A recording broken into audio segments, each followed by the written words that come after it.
الفانكشنز او التاسكس او الحاجات اللي بتعملها إدارة سلاسل الإمداد اللي بتخليها يعني سلسلة. في شوية حاجات بتعملها إدارة سلاسل الإمداد. انت فاهم؟ احنا كده فهمنا الكونسبت. نخش بقى على هم، يعني انا عشان انا خلاص انا يا عم اشتريت، انا عايز اعمل سلاسل الامداد والتوريد ده، انا هعمل ايه بقى؟ اول خطوة في اي إدارة في الدنيا هي التخطيط. تمام. ده دايما بيتم في الطرق والكباري والمباني. لازم تقدم الخطة بتاعتك أو التخطيط بتاعك الأول يتوافق عليه، وبعدين تخش في الإجراءات اللي بعدها. مفيش حد بيبني عمارة مثلا يقوم إيه طالع بيها كده يا عم، ده رص شوية طوب فوق العمدان الخرسانة والبتاع ويلا. لازم يبقى فيه تخطيط. التخطيط جزء أساسي، يعني ليه احنا بنحطه اول مهمه يعني مهمه من مهام اداره السلاسل. مش حاجه تانية، مش التصنيع مثلا، مش مثلا التقويم، مش التقييم، مش تعيين البني ادمين. ليه التخطيط اول حاجه؟ لان التخطيط هو المحرك الاساسي لكل حاجه بعد كده. فلو آه انا رايح مثلا القليوبيه، انا رايح سوق العبور، حلو، وانا ساكن في اكتوبر. فانا لو طلعت من بيتنا عندي اعتقاد assumption foolish assumption، اعتقاد مش ذكي قوي، انه اي حاجه هتوديني لاي حته. فهركب مثلا من هروح الحصري واركب ميدان لبنان وادور على حاجه بقى تروح من هناك على ايه؟ على سوق العبور. هل ممكن الاقي؟ الحقيقه انه لا. آه، لازم اسال قبلها، لازم اعمل تخطيط قبلها قبل ما اروح سوق العبور، اشوف ايه اسرع حاجه. لو في حاجه على طول بتوديني سوق العبور تمام. فدي خطه او دي الخطوه المسؤوله عن تخطيط الاستراتيجي. كلمه استراتيجي هي كلمه مفخمه شويه، هي جايه اصلا من العلوم العسكريه يعني. وهو العلوم بتاعت الإدارة كلها هي في الأساس علوم عسكرية، وتم صياغتها بالصيغة اللي هي العادية. فاستراتيجيك يعني حاجة تكون بتبص على شكل أو نمط معين في التخطيط. مش مش بتخطط وخلاص، يعني مش بتخطط كمهندس يعني. تمام. طيب بعد كده بتصمم السلسلة بتاعت الإمداد بتاعتك، اللي هي في الصيدلية أبسط حاجة، اللي هي إنه أنت بتطلب الدواء من الموزع، مثلا فارما اوفرسيز ابن سينا، او من الشركات مباشر ايفا، اللي هي اخناتون، كيمي فارم، الحاجات اللي زي كده.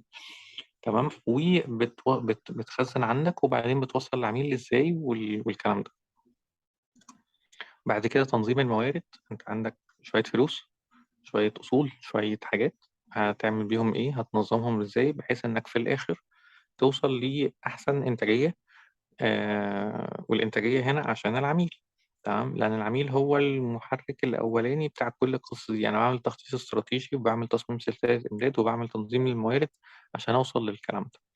من ضمن الموارد للأسف البني آدمين. فالبني آدمين دايما بيبقوا محتاجين قيادة وتوجيه وتحميس وتحفيز وتعيين وتدريب وكل حاجة. فالبني آدمين معاك، فأنت محتاج تعمل معاهم الفانكشن بتاعت من ضمن سلاسل الامداد. يعني الحته دي تبع الاتش ار اكتر. لا، هو سلاسل الامداد. يعني هات يا عم الحته دي من الاتش ار خليها معانا. ليه؟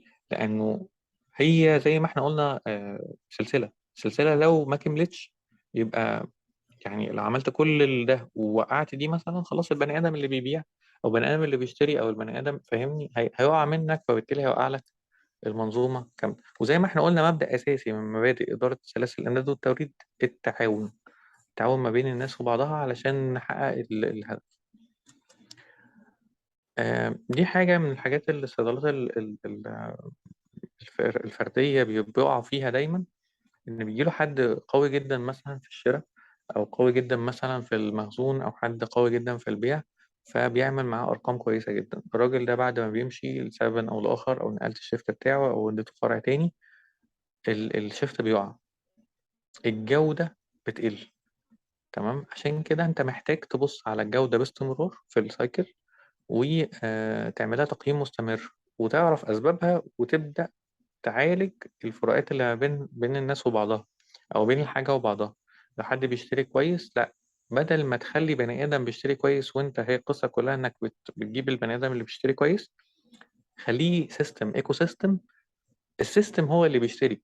البني آدم وجوده في السيستم تأثيره مش كبير، يعني بشكل كبير أعتقد الفكرة واصلة يعني. وأكيد بما إن أنا بعمل القصة دي كلها فأنا عايز أكسب، فشوف المكسب بتاعي.